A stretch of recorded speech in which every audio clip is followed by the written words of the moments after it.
Assalamualaikum, salam sejahtera semua you all. Apa khabar? Apa cerita hari ni? So, cikgu harap semua sihat-sihat selalu. Okey, untuk hari ni, sesi kali ni cikgu nak bercerita pasal pasal peperiksaan PT3 dan UPSR yang telah dibatalkan. Apa cerita? Jangan duk ingat nak berhoneymoon saja nah. Sebab apa? Sebab walaupun tak ada peperiksaan akademik, tapi ada sebenarnya ada penilaian-penilaian yang perlu you all ikuti. Okey. Lah ni cikgu nak abang mai. Okey. Menteri Pendidikan baru-baru ni dia dah habaq dah. Dia dah jelaskan bahawa penilaian terhadap tahap penguasaan murid hanya dilakukan berdasarkan pentaksiran bilik darjah iaitu PBD. Dengar tu. Okey, jangan duk buat main, jangan duk ingat okey tak ada periksa, kami happy-happy saja. Tak. Maknanya apa saja tugasan yang cikgu duk bagilah ni dalam Google Classroom lah, apa-apa pun tolong ikut, tolong patuhi. Sebab yang tu antara inilah yang kriteria-kriteria penting dah untuk pengetahuan pentaksiran bilik darjah ni. Sebabnya kalau kalau UPSR masa tingkatan 1 dah masa darjah 1 dah mula. Kalau PT3 daripada tingkatan 1 dah mula lagi. Okey. Tahun kita tahu kan, tahun 2020 ni semua pelajar tingkatan 3, semua pelajar tahun 6 depa tak ada dah, bukan tak ada dah, depa tak ada exam PT3, exam UPSR sebab pandemik COVID-19. Okey, tapi penilaian cikgu ulang sekali lagi akan dibuat hanya melalui PBD iaitu pentaksiran bilik darjah. Pasal apa PBD ni ataupun pentaksiran bilik darjah ni relevan sebab cikgu-cikgu depa dah buat dah penilaian ni untuk semua murid untuk satu tempoh yang panjang dan secara berterusan. Maknanya daripada kalau UPSR ni dari darjah 1, kalau PT3 daripada tingkatan 1 lah. Okey.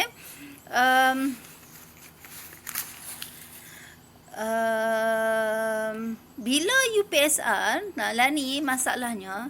Okey, UPSR dibatalkan. Kami nak buat macam mana? Kami ada yang nak sambung, tak mau pergi sekolah biasa. Kami nak pergi sekolah yang bukan biasa-biasa. Okey, kalau yang bukan biasa-biasa ni, sebenarnya you all boleh berpeluang ke sekolah khusus. Sekolah yang bukan biasa-biasa ni sekolah khusus lah. Seperti sekolah apa? Sekolah berasrama penuh, sekolah menengah kebangsaan agama, MRSM, Maktab Tentera Diraja. Macam mana tu? Okay, baru-baru ni Kementerian Pendidikan Menteri Pendidikan dah umumkan bahawa Kementerian Pendidikan akan laksanakan sebuah pentaksiran khas. Lah ni depa duk kaji, depa nak buat tapi depa akan buat kajian mendalam untuk pastikan pentaksiran ni adil dan berkesan. Okey, kaedah baru ni dia tak hanya fokus pada akademik semata-mata. Jadi jangan duk risau lomak tak dapat 5A, tak dapat 6A, tak dapat AA tu semua kan. Tu bukanlah kriteria utama lah ni sebab dia dah ada gabungan. Okey. Jadi lah ni bukan setakat akademik saja. Maknanya akademik tu mungkin dia tengok pada periksa-periksa atau ujian sebelum ni. Tapi penilaian ni juga akan tengok potensi murid daripada pelbagai aspek. Maknanya tak bergantung kepada pencapaian akademik semata-mata macam dulu-dulu hanya tengok keputusan akademik saja. Tapi sebenarnya ada di antara murid ni depa nak hafal duk garu kepala, tak ingatlah baling dadu. Tapi dari segi dia nak buat nak fikir, nak buat kerja teknikal ke apa, dia maju ke depan kan. Ada tau murid yang macam ni. Okey. Jadi maknanya potensi tu dah diperbesarkan, diperluaskan. Grab this opportunity. Ambil peluang ni untuk kita maju ke depan. Maknanya bukan hanya semata-mata tengok peperiksaan saja. Okey.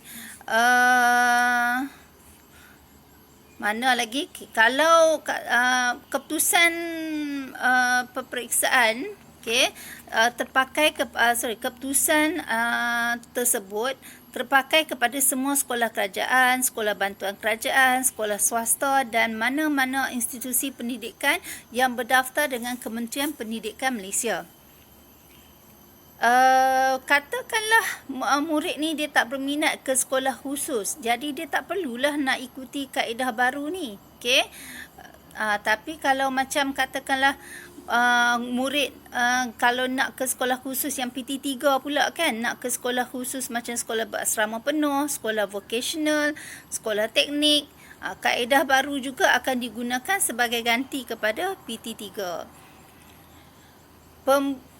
Okey, seterusnya cikgu harap dah jelas janganlah duk mimpi, duk berkhayal lagi kata okey kami tak ada periksa, enjoy tak mau ambil tahu, cikgu duk bagi kerja online kat rumah tak mau nak buat. Itu semua akan jadi kriteria, tolong ambil perhatian. Lepas tu kalau macam depa duk rasa tak ada periksa, sedih. Macam mana kami nak sambung belajar, kami nak pergi ke sekolah asrama penuh ataupun sekolah vocational ke, college vocational atau sekolah teknik, macam mana? Boleh tengok pada keputusan PBS ni lah, okey. Pentaksiran tengok kepada PBD tadi, iaitu pentaksiran bilik darjah. Jadi jangan abaikan semua tugasan yang cikgu-cikgu kat sekolah duk bagilah ni secara online. Jangan pandang rendah benda tu semua. Okey semua. Lah ni cikgu nak cakap pasal pembukaan semula sesi persekolahan. Sesi persekolahan lah. Jadi selepas PKP ni.